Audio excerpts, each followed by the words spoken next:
Hello Euro 199 students, hello everyone. Welcome to our interview with Bernhard Seitz today, the Vice Mayor of the 2nd District, Leopoldstadt. Where are we today? We are at home, so to speak. We are in our Illinois and Vienna programs office, located on the WU campus, a very beautiful, new and also smart campus. And we are sitting here in our office in front of a few pictures of historic Austrian tourism site, Viennese tourism sites. We can see the Ferris wheel, which is very close actually to our office. We also see Schönbrunn Castle. We see the Secession and the Vienna State Opera. But today we will not be talking too much about Austrian history and Viennese history, but more about the present times and also the future. I am very happy today that Bernhard Seitz took the time to visit us in our office. These are busy times for him as a Vice Mayor of the 2nd District and member of the Green Party, because it's not only the US who faces elections this coming fall, but also Vienna. So on October 11th, the Viennese elections are taking place. Mr. Seitz, thank you very much for joining us today and for agreeing to leading this interview about smart city topics. Could you please introduce yourself a little to our online audience? Sure. Hello to the students of the University of Illinois. Hello to everybody else. Thank you for having me today. I am asked to introduce myself. I come from a rural province of Central Austria, and I was born in '84, and I studied political science at the University of Vienna. I then went to the United States for half a year as an intern to Austrian authorities, to the Embassy of Austria in Washington, D.C. and the Austrian Consulate General in New York. After that, I worked for the Ministry of Social Affairs in Vienna for 1 year, and then I joined the Austrian Court of Audit as an auditor, first as an international staff and then as an auditor. And after that, 1 year ago, I became a full-time politician. Before that, I had the chance to finish an MBA degree for public auditing here at the University of Economic and Business of Vienna. And now I'm sitting here in front of you as a representative of the 2nd District of Vienna. Sounds good. Well, actually, we have two things in common. The year we were born in and also the rural background. Yeah. Could you describe your current role a little bit in more detail to our students? So what do you do in your position in the 2nd District? I'm the Vice District Mayor, the District Mayor of the Green Party, and I share the same objectives. Our main concern is public space. The districts in Vienna are grossly stated the authority for public space, so we take care about streets, parks, also zoning, housing development. And we also have very interesting small affairs, like we deal with house owners who cut trees, or with shop owners or restaurants who want to have little terraces in front of their places. So it's a very diverse industry-related or capital-intense space of public politics, and it's also very detailed and very much in contact with people. So it's a very interesting and challenging task. Mm-hmm. Oh, I can imagine that the requests are diverse. Yes, from exactly. The population. Exactly. And we were talking about the 2nd District, also being called Leopoldstadt. Maybe we can give the students a little bit of an impression of what Leopoldstadt, what the 2nd District is. How would you describe the district to someone who has never been to Vienna? The 2nd District is a very diverse place. It begins at the very city center. It borders the inner city core of Vienna, but it stretches also out to the vast park environment, the Prater, in which neighborhood the WU is located, the Business University, and it stretches out to the Danube, and it holds big residential areas where people live in high density. So it's socially also very diverse.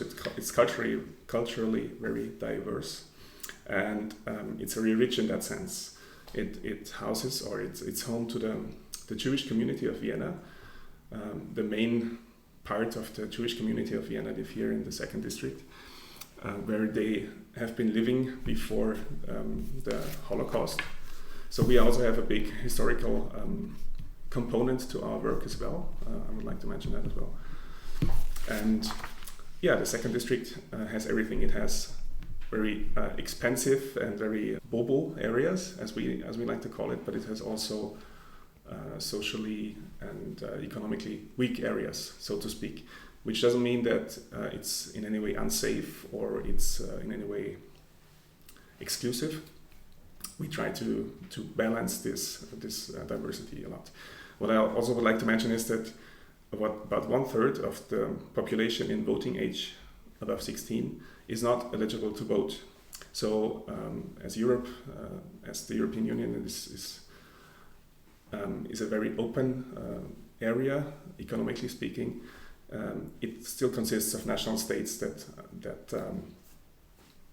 have exclusive voting rights, while people are migrating to the city of Vienna.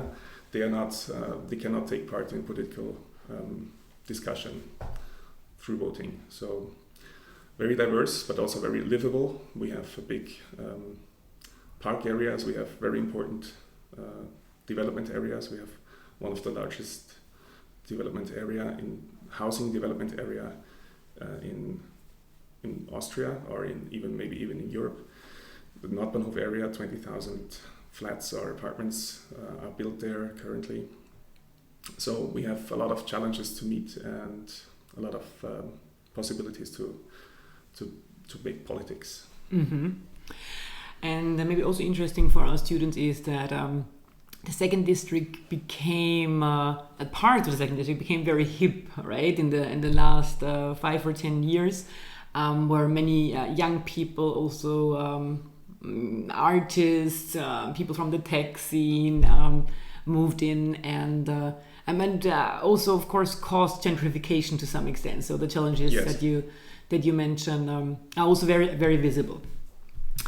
All right, so this was about the second district in Leopoldstadt, and now we would like to hear a little bit about your impression from Vienna. How would you describe Vienna to someone who has never been here? Could you give us some basic facts and your own relationship with this city? I love Vienna, like many people do who live here and who visit Vienna. It's been voted the most livable city of the world for 10 years in a row. And this doesn't come for free. Vienna has a lot of great advantages in terms of security, in terms of medical services that are generally free. In terms of public transportation, I would like to point that out. It's very important for the quality of living of a city how the public transport works and how jammed the streets are. How the modal split of traffic in Vienna, the split between public transport, walking, cycling, and cars is getting better and better over the years, and this is connected to the quality of public transport. We also have a lot of green areas, recreational areas that are very important for people living here. Vienna is culturally very rich, as you probably might know. The density of orchestras and musicians in the city is extraordinary. And this is also, it's not paid by the market. It's a public good that we finance through taxes, mostly, not exclusively, also through tourists, but mostly through taxes. And this is a very important part of what Vienna is. Vienna is one of the easternmost cities of the West, so it's a very attractive place for people from all over Europe, from Eastern Europe, from Southern Europe, but also from other countries of the world, essentially. And we should actually take pride in that, other than the political discussion often does in Austria. we should be aware that Vienna is a very attractive and successful city. And this function as a bridge between the East and the West, I think also becomes visible with initiatives like the Bratislava Twin City Liner, right? So there was, for example, in the inner city, we have the Danube Channel running through, and the Danube is the channel, and the Danube is connected to the city of Bratislava, which is only, I think, 1 hour by boat away, or 1.5 hours by boat. And a Twin City Liner was installed to also give tourists an attractive way to go back and forth between the cities, but also make the function visible, and the partnership that takes place, also cross-border initiatives. We talked quite a bit now about Vienna's strength. You mentioned the public transportation and its large green areas. Where do you still see potential for growth and development? What areas in urban city planning still need attention in the upcoming years? There is many challenges, which is a global phenomenon in terms of climate change mitigation. We have to invest a lot into changing economy to a climate neutral economy, and we have to make we have to make Vienna a climate neutral city. We are still emitting too much CO2 or greenhouse gas emissions in general, and we have to look into that. The main driver of this problem is traffic. Traffic is the area with growing emissions in terms of CO2 equivalents. All other areas like heating or in terms of efficiency, the emissions are shrinking, but we are emitting too much with cars. Basically, that's one of the main challenges that we face in Vienna.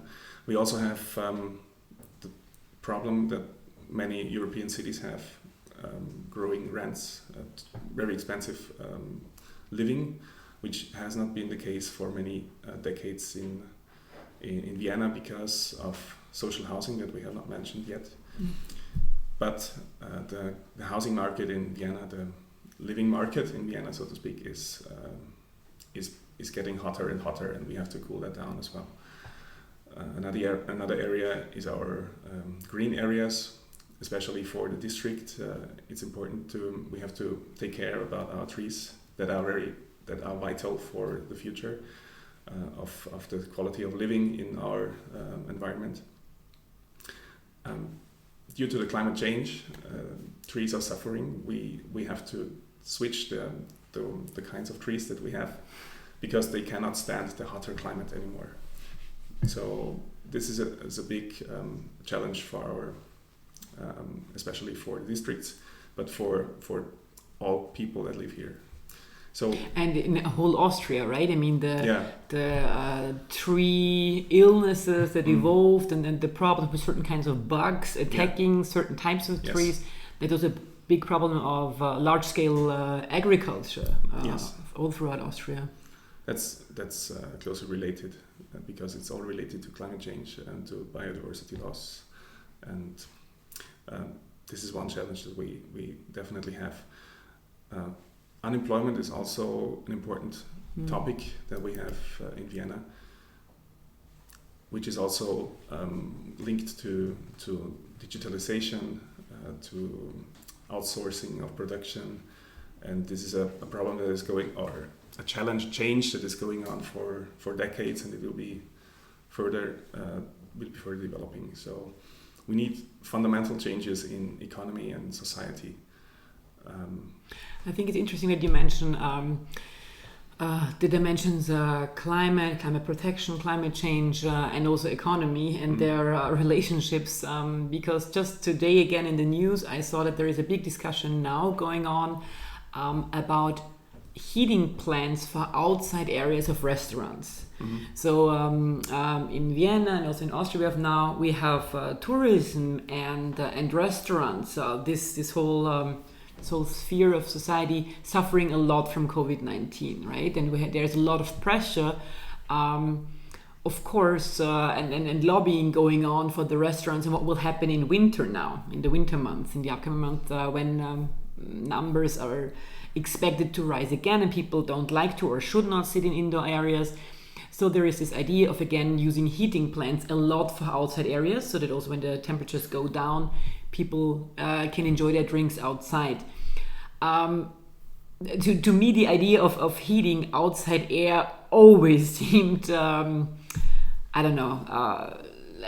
absurd, to put it that way. But of course, I understand the economic reasons behind this discussion now. And I've heard, different things are taking place. In Paris, for example, it was immediately banned. Paris seemed to have an interesting role now, an interesting mayor also. Yes, absolutely. The outside heating plants were regulated a couple of years ago by basically on the initiative of the Green Party Vice Mayor that we had at that time. We are still part of the Vienna city government, and we have elections next year, and we hope to extend that. And it's only permitted to have those plants if they are electric and they work by movement detection. So only if somebody's there, they are going on, and they have to be powered by eco currents, by eco energy. So these are the regulations that are in place now, and there is some people who want to get rid of those regulations because they are expensive and inconvenient. And on the other hand, the ecologists like myself argue that it is absurd, like you put it, or I would put it inefficient to heat that's a better way outdoors. To put it. So this is one of the discussions. The problem we have is that one puts ecology or ecological thinking or ecological politics in a position of economics or business, right? And this is a problem that we have in our perception, because if we have to think sustainably. We have to think in a sustainable way. The damage that we do to our environment now is actually a cost that we have to pay in the future. Yeah, and despite, everyone is acknowledging the problems the economy faces because of COVID-19, but to ignore the challenges we already knew before seems like a very a dangerous game. So Oliver Fritz, actually an alumnus of the University of Illinois, he is an economist for the WIFO, the Wirtschaftsforschungsinstitut, and he today again pointed out, I think in a Twitter message, that short and long-term measures have to be carefully balanced, and it's important to not lose sight of what we need long-term. I think the example that you mentioned with the movement detection for the heating plants is one very interesting example for smart city development, right, where we can use technology to at least reduce the consumption of resources here.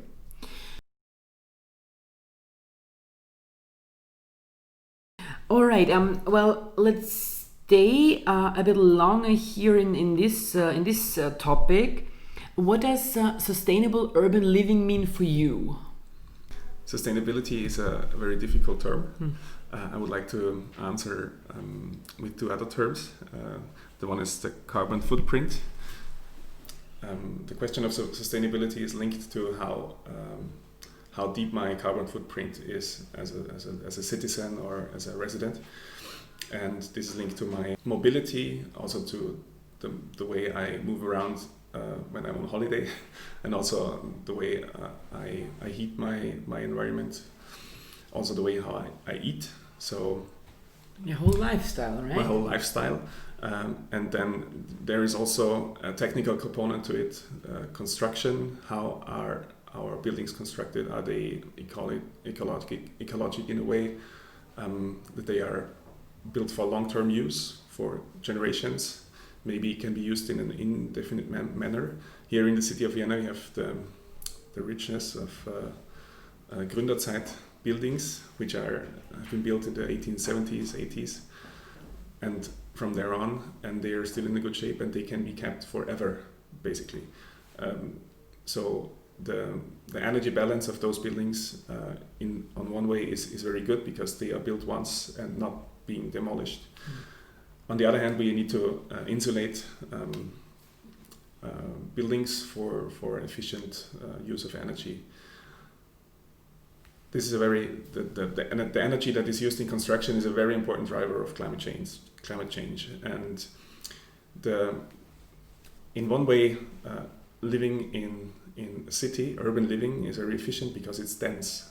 You can have a city of short ways. You can live in an urban area without using cars to get from point A to point B. You can walk shopping. You can do your shopping maybe just on the way home from work. But a city cannot produce the energy on the field it's standing on. So the plot it's standing on. So it's very hard to get the energy that you need for urban living. On the other hand, urban living is very efficient because it has little effects in daily life. And cities are growing, right? Cities are growing, yeah, absolutely. And in particular, Vienna is growing very fast, right? Yeah. So the challenges that you mentioned at the beginning with housing and the housing market and so on and so forth, so strongly linked to the fact that Vienna is growing so fast. Exactly. Mm-hmm. So when you talk about sustainable urban living, these initiatives, two ideas come to my mind now. Two initiatives that I can see in my daily life. So I'm also living in the second district, and what we could observe in the last years was, for example, 6 new trees in our street, and we could also observe how difficult it is to build trees in a city. Yeah. And what we could also observe is how difficult it is to get people on board. So even in our circle of friends, not everyone was happy because there are people who still say that they see the trees, but they don't see the trees, but they see their lost parking spots. Yeah. And with every tree, they are counting the parking spots that they are losing. So I can imagine that one part of your daily work and daily life is to convince people that having a tree has a value in a street and a higher value than a parking spot. Yeah. But how do you convince people of that? That is actually very hard. Many people will not be convinced at all. We are very proud of those 6 trees in those streets, and it's very hard to get those there. I can imagine. Absolutely. A very densely populated space is also a very political space. Space is political. Yes. That's the core phrase here, and we have to fight for every tree. Trees are not only hard to be planted, but it's also very expensive because there is a lot of technical hardware to get them there. You always have water and gas and electricity running underneath the streets. You have to redo those wirings and pipings. You have to protect them, and then you need irrigation for the trees so they can survive the next summer. And then there is this big public discussion about parking spaces, which is one of the most important topics in district politics in Vienna, especially in central districts like the second district. Actually, the Green Party is the only party that is convinced to changing parking spots to spots for trees. So it's a very lonely position, but it's also a strong one because many young people, many people of all ages that are thinking ecologically agree that we have to change our lifestyle, our behavior. And another very, very important aspect is that trees are air conditioners. One easily forgets that trees, through their evaporation, are cooling down the streets, and they are really important for the future of the livability of a city like Vienna. So when you mention those new trees that are planted in different streets now, I think we also have to add into the discussion of parking spots that, as you said, Vienna has an excellent infrastructure of public transportation. So I think if there is a city in the world where people could be convinced to give up their cars within the inner city borders, it should be Vienna. And similar to you, I'm from a very rural area up in the mountains, and it's hard to do anything up there without a car. But it's Vienna, right? And I think that cities also have some sort of I don't know, they should be also role models, because certain things are easier to change in cities than in the countryside. And this would be one of the most striking examples, I think. But we see it's already difficult here. So it takes a lot of energy and a long breath. Yeah. This is a very tough to change images in yeah. people's heads. I think it's also a lot about values, right? What is connected to this idea of having your first car, for example, to be proud to buy your own first car, and then the independence and the autonomy and everything that is loaded on this picture, and to convert that, it cannot be done in one day. Yeah, and we don't want to take this image or this idea away from people. We don't want to ban it. We don't want to make it illegal. We just what we want to do is we want to offer a better way of living, right? Way of living that has more quality for the individual, that is healthier, that has more time for leisure and recreation. I think that works very well, right? Yeah. In Vienna, at least among a certain group of people, to convince people that it's healthy and better for their bodies if they go to work on their bicycles. Because this is what can be felt immediately, right? You can feel it in your own body, that when you take your bicycle to work, you feel differently when you get off your bike than when you get out of your car or even out of public transportation. You feel refreshed. The circulation works well. You can think well. So maybe this is. It's also it's a big question of framing. Yeah. We don't want to get into people's faces and say get rid of your car. That's the wrong way. We have to say. Make your life better, feel better, and enjoy what the city offers you through its infrastructure. And again, if Vienna cannot do it, who can, right? Yeah, I mean, exactly. there are so many bike lanes already, and new pop-up bike lanes since COVID-19 that were installed in the city. And as you mentioned, Paris before. Paris now, the mayor of Paris, Anne Hidalgo, now is a role model for people who think like that, because she wants to offer people a different way of their city, a different image of the living in their city, and it's a question of how you popularize it. But the mayor in Paris seems to be well known for bold moves in this respect. But of course, I mean, everything has to be in place, and it has to be the right timing with elections and so on and so forth as well.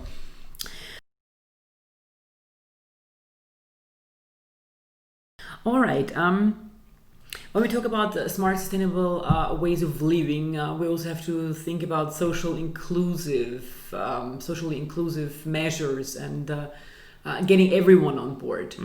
Do you have examples for initiatives that you were very proud of, where it was successfully done to get everyone on board from different backgrounds and communities? It's hard to get everyone on board, but one of my favorite projects is the Cool Street, temporary Cool Street that we created together with the Vice Mayor, so the City Council and the district incorporation, and in one area in Alliiertenstraße, where a big crossing within a very urban area was closed for traffic, so the cars had to turn around, and the crossing was not usable by cars anymore, but it was given back to the communities around. So there we had some cooling elements like showers, and there were possibilities to play for kids, and possibilities to sit there and to play games. And it was especially very good for poorer or socially weaker families who are not who don't have the possibilities to move to other recreational areas. So they found or go on vacation, anywhere nice, or go just outside the city for the weekend to enjoy fresh air. So they could just go out to the street and play there, and it enables people to move freely and to breathe freely, and it also brings people together. It brings neighbors together again who usually barely speak a word with each other. Now they are involving in friendly or unfriendly but they talk, right? They discuss. So public space is the domain of the district, and everything we do in this area is socially relevant. So when we give back space to people to use it for sitting there, it is a political act, and it's a really important and interesting experience that I had in the last summer, during the last summer.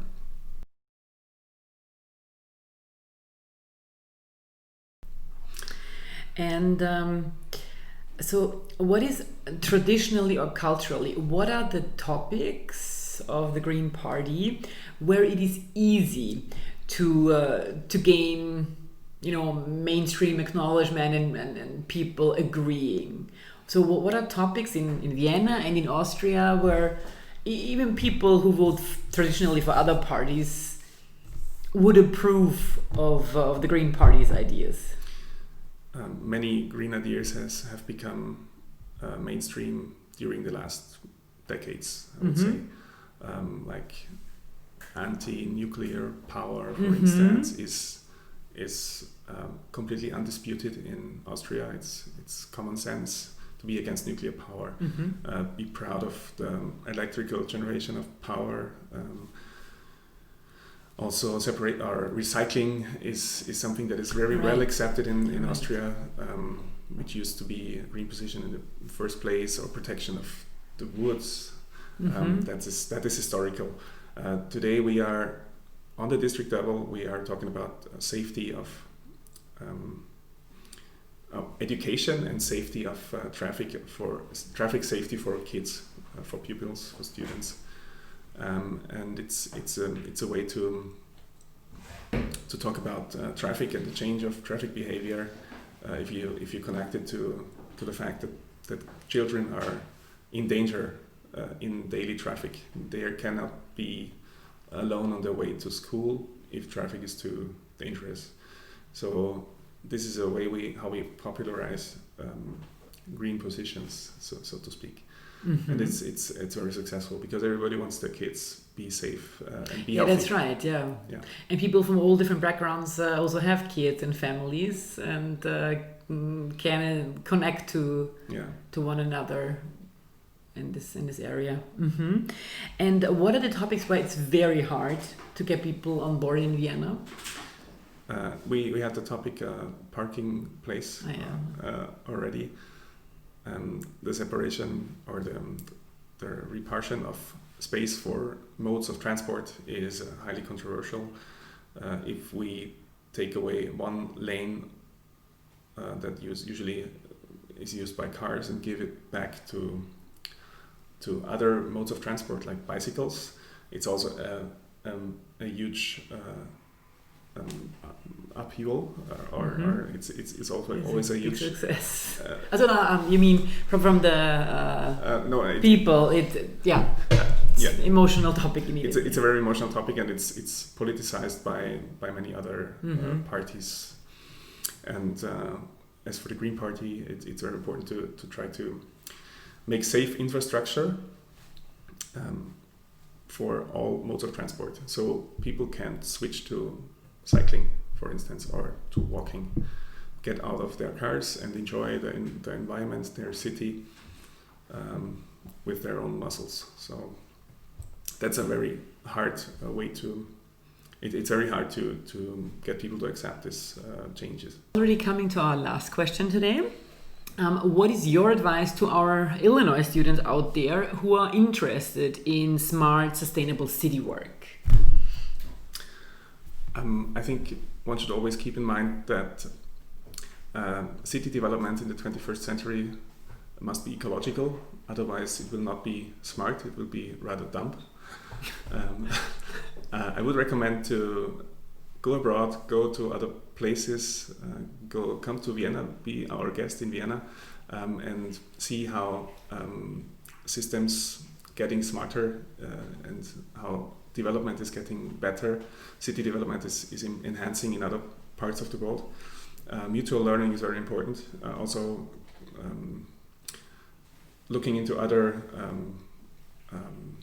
disciplines is important for a successful city development and personal development for students especially as well.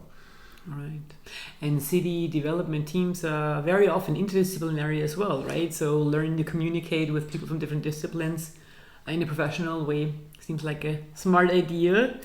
So thank you very much, Mr. Seitz, for taking the time for us today. You're welcome. Thank you for inviting me. So thank you very much and see you soon. Auf Wiedersehen. Auf Wiedersehen.